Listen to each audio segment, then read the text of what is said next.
इंसानों ने एक एक्सपेरिमेंट के चलते मार्स प्लैनेट पर कॉकरोचेस को भेजा और अब कुछ सालों बाद कुछ इंसान मार्स प्लैनेट पर जाते हैं। वहां जाकर वो जो देखते हैं वो हैरान करने वाला था।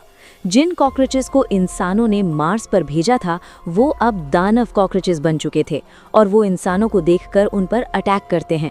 यहाँ तक कि उन्होंने इंसानों के रॉकेट को भी अब तोड़ना शुरू कर दिया है ताकि वो इंसानों को खत्म कर सकें। वहीं इंसानों की टीम की हालत खराब है, उनके आधे योद्धा मारे जा चुके हैं और भागने का रास्ता बंद है। लेकिन अब जो होता है वो इस कहानी का सबसे खतरनाक हिस्सा है।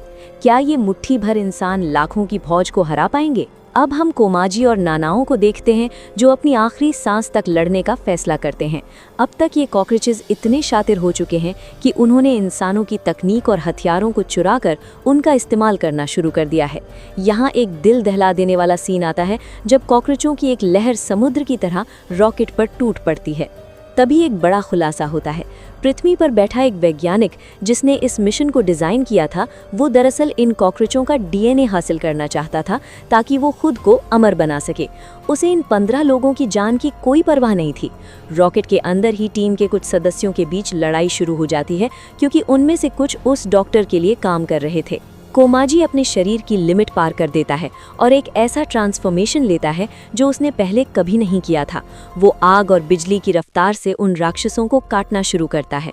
लड़ाई इतनी जबरदस्त है कि मार्स की धूल भरी आंधी में सिर्फ चीखें सुनाई दे रही होती हैं। आखिर में बचे हुए 2-3 सदस्य एक छोटे से एस्केप पॉड तक पहुंचने में कामयाब होते हैं। लेकिन क्या वे सच में वापस जा पाएंगे? क्योंकि कॉकरोचों का सरदार अब भी उनके पीछे है। आखिरी मुकाबला एक धमाके के साथ खत्म होता है जहां पूरा बेस उड़ा दिया जाता है। अब यहाँ हम देखते हैं कि कुछ गिने चुने लोग जख्मी हालत में अंतरिक्ष की ओर बढ़ रहे हैं। वे बच तो गए हैं लेकिन उन्हें पता है कि ये जंग अभी खत्म नहीं हुई है। मार्स पर अब एक ऐसी सभ्यता तैयार हो चुकी है जो पृथ्वी पर हमला करने की ताकत रखती है। दोस्तों, अगर आपको कीड़ों और इंसानों की ये खूनी जंग पसंद आई तो कमेंट में अपनी पसंदीदा मूवी का नाम लिखें। मैं उसे भी ऐसे ही आसान भाषा में समझा दूंगी। Thanks for watching.